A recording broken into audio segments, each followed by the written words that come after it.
मंदिर में बैठ के हनुमान चालीसा पढ़ता हूँ, अपने घर के मंदिर में बैठ के पढ़ता हूँ। नरेंद्र मोदी जी के एक नेता में अगर दमो एजुकेशन, हेल्थ और डेवलपमेंट के नाम पर वोट मांग के दिखा दें, मेरे को राज ठाकरे से पूछने की जरूरत नहीं है कि मैं हनुमान चालीसा सड़क पे पढ़ूंगा या मंदिर के अंदर पढ़ूं। पैसा बटोर जो पत्रकार है, मुझे लगता है राहुल गांधी के पीछे जीपीआरएस सिस्टम लगा रखा है। उन्होंने राहुल गांधी को इन्वाइट किया, बिन बुलाए नहीं चले गए। जैसे बिन बुलाए वहाँ पाकिस्तान में केक कटवाने के लिए चले जाते हैं, बिरयानी खाने के लिए चले जाते हैं। भगवान ना करे अगर कोई बोल दे ना कि भैया ये एम्स नहीं, इसके नीचे तो महादेव का मंदिर था, तो कल ही बीजेपी वाले पहुंच जाएंगे कि एम्स तोड़वाओ और यहाँ महादेव का मंदिर है, इसको बनो। ये हिंदुस्तान है जनाब, इस देश की मिट्टी लोगों को जोड़ना सिखाती है। क्यों नहीं बजेगा भाई मंदिर में लाउड स्पीकर और मस्जिद में? कि राज ठाकरे कान खोल कर सुन ले कि ना तो इस देश के अंदर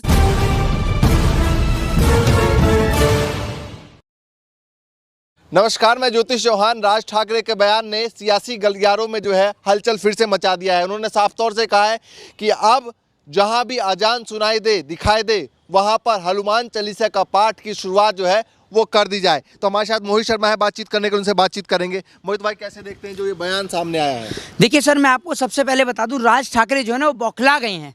राज ठाकरे तलबला उठे हैं।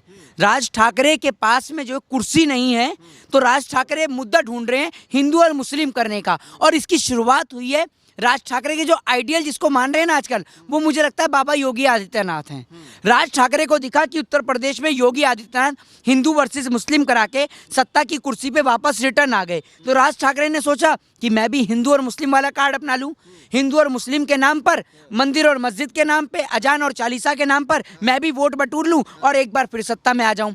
एक बात आप ये देखिए कि राज ठाकरे को आज तकलीफ हो रही है। जी, उनका कहना है कि रोड पे जब अजान हो सकता है, लाउड स्पीकर में जब अजान हो सकता है, तो लाउड स्पीकर में हनुमान चालीसा क्यों नहीं हो सकता? रोड पे हनुमान चालीसा क्यों नहीं पढ़ा जा सकता? नहीं, रोड पे हनुमान चालीसा क्या, हम तो अपने मंदिर में बैठ के पढ़ते हैं हनुमान चालीसा, और इसके लिए हमें किसी राज ठाकरे से पूछने की जरूरत नहीं है। मैं मंदिर में बैठ के हनुमान चालीसा पढ़ता हूँ, अपने घर के मंदिर में बैठ के पढ़ता हूँ। मेरे को राज ठाकरे से पूछने की जरूरत नहीं है कि मैं हनुमान चालीसा सड़क पे पढ़ूंगा या मंदिर के अंदर पढ़ूंगा। ये मेरे को राज ठाकरे नहीं बताएंगे। और राज ठाकरे को मैं एक बात समझा देना चाहता हूँ कि राज ठाकरे कान खोल कर सुन लें कि ना तो इस देश के अंदर से मंदिर की आरती बंद हो सकती है और ना ही मस्जिद की आजान।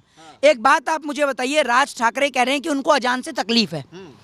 इससे पहले भी वो महाराष्ट्र में रह रहे हैं, ठीक है? तो इतने समय से राज ठाकरे को मस्जिद की अजान से तकलीफ क्यों नहीं हुई? उन्होंने स्टेटमेंट दिया, मेरे को कोई तकलीफ नहीं है, मेरे को कोई तकलीफ नहीं है। वो इसलिए नहीं है, मैं आपको एक बात बता दूं सर, कि हमारे यहाँ पर अभी नवरात्रे गए हैं।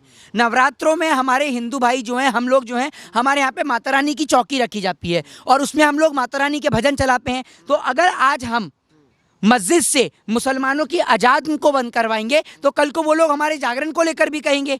तो ये जो है, ये दो जातियों का एक आपस में एक सहयोग बना हुआ है कि हम लोग मंदिर की आरती करते हैं और वो लोग मस्जिद की अजान करते हैं। आपने कहा कि योगी आदित्यनाथ के पद चिन्हों पर चल पड़े हैं राज ठाकरे, तो योगी आदित्यनाथ ने कहा है कि भाई किसी के यहाँ लाउड स्पीकर ना बजे, ना मंदिर में ना मस्जिद में।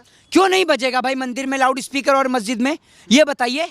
और आप कहते हैं कि क्या इनसे नॉइज पॉल्यूशन होता है? हैं भैया, नॉइज पॉल्यूशन तो आप ये देख लीजिए, जो नेताओं की बड़ी बड़ी रैलियां होती हैं, कैंपेनिंग होता है, इनसे भी फैलता है, ठीक है ना? जो शादी पार्टियों में डीजे बजता है, इससे भी फैलता है। मैं आपको एक बात क्लियर कर दूं, कट टू कट क्लियर, कि राज ठाकरे को उससे तकलीफ नहीं है कि शराब बिके, राज ठाकरे को जुआ चलता है उससे तकलीफ नहीं है।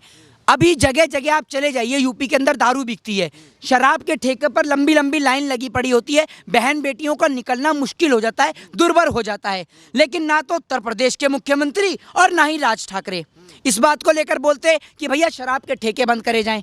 जहां जुए का सट्टे का अड्डा चलता है, वहां बहन बेटियों को निकलना मुश्किल हो जाता है। लेकिन राज ठाकरे ये नहीं कहेंगे कि जुए का और सट्टे का अड्डा बंद हो, क्योंकि बहन बेटियों को निकलने में तकलीफ है। अच्छा, ये मामला जो है वो लगातार चल रहा है, एक के बाद देखा जा रहा है कि राजस्थान से मामले सामने आ रहे हैं, मध्य प्रदेश से मामले सामने आ रहे हैं, दिल्ली में चल रहा है, यूपी में चल रहा है, अब महाराष्ट्र में चल रहा है। तो क्या कहना चाहेंगे मामलों को? मैं राज ठाकरे को एक बात बता देना चाहता हूँ कि माना कि आपको टीआरपी बटोरने का शौक है, आपको चाहिए टीआरपी, तो राज ठाकरे जी एक बात को, आप जो एक राजनेता हैं, एक राजनेता जब शिक्षा पे बात करता है ना, तो वो राजनेता लगता है परफेक्ट, एक पॉलिटिशियन लगता है। जब वो एजुकेशन, हेल्थ और डेवलपमेंट पे बात करता है तो एक परफेक्ट और एक बेटर पॉलिटिशियन लगता है। लेकिन वही पॉलिटिशियन अगर मंदिर और मस्जिद पे बात करता है ना तो वो पॉलिटिशियन नहीं, बात कौन वो कर रहा है? मौलाना और पंडित न लगता है। ये बताइए, देश में 2-4 नेता के नाम बताइए, बात कौन कर रहा है उस पे, पढ़ाई लिखाई पे या फिर हेल्थ के सेक्टर में या किसी पे भी? तो मैं वही तो आपको बता रहा हूँ, मैं वही आपको बता रहा हूँ कि भैया एजुकेशन, हेल्थ और डेवलपमेंट को लेकर तो बीजेपी बात ही नहीं करती है।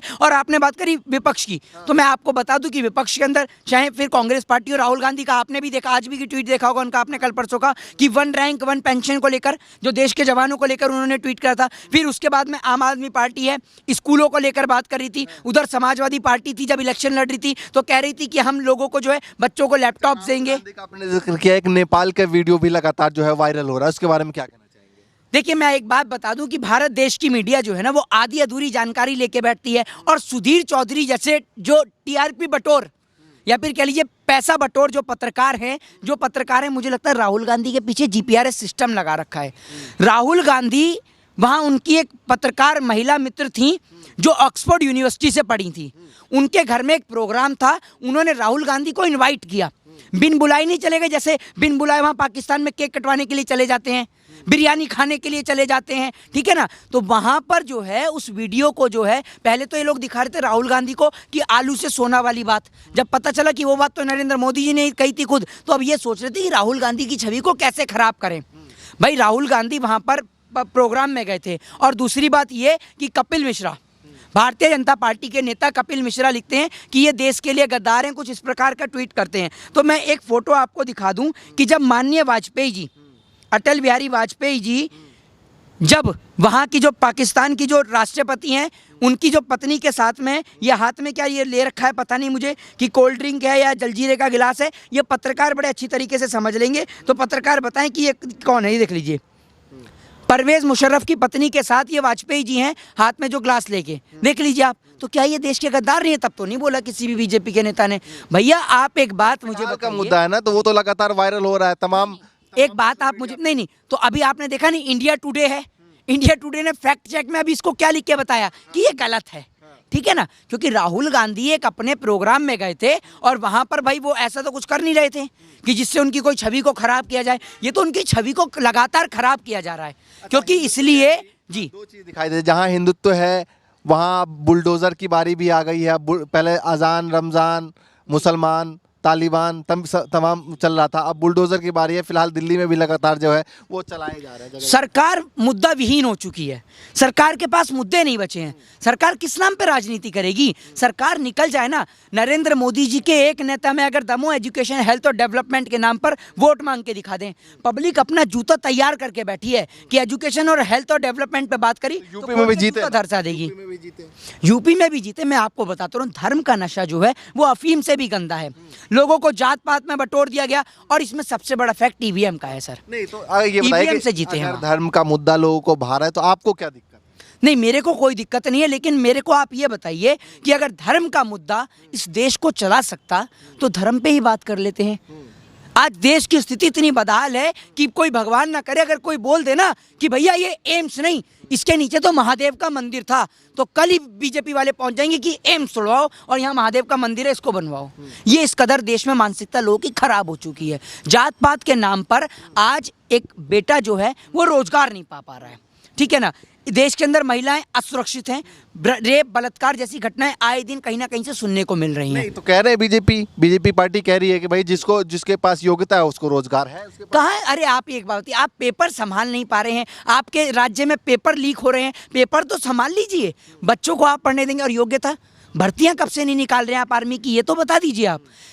भारतीय जनता पार्टी मंदिर और मस्जिद के नाम पर लोगों को जो है गले कटवाने का काम कर रही है, उनको लड़वाने का काम कर रही है। भारतीय जनता पार्टी का एक भी नेता इस देश को जोड़ने की बात नहीं करता, देश की यूनिटी की बात नहीं करता, सब तोड़ने में लगे हैं। कोई मंदिर के नाम पे तोड़ता है, कोई अजान के नाम पे तोड़ता है, कोई चालीसा के नाम पे तोड़ता है, कोई मस्जिद के नाम पे तोड़ता है। अरे इस देश को जोड़िए। अभी रुक जाइए, अभी ईद की पार्टी पर शाहनवाज हुसैन के यहाँ पर मनोज तिवारी भी पहुंचे हैं भैया। वैसे तो आपको बड़ी नफरत है, ईद की बधाइयां भी दे रहे हैं आप, तो आप ये दोहरा चरित्र क्यों दिखाते हैं? हैं, मुंह में राम बगल में छुरी, वो वाला आपका हिसाब है। लोगों को दिखाएंगे कि हम हिंदू मुस्लिम करते हैं, हमारे को क्या है कि मुस्लिम कह रहे हैं वो हिंदू मुस्लिम करता है, वो तो कह रहे हैं पूरा परिवार, जो योगी आदित्यनाथ में कहा कि 25 करोड़ जो लोग हैं वो मेरा परिवार है। मोदी जी भी कहते हैं परिवार है। अरे भैया परिवार तो है, तो आप परिवार को परिवार की नजर से ही कहाँ देखते हैं?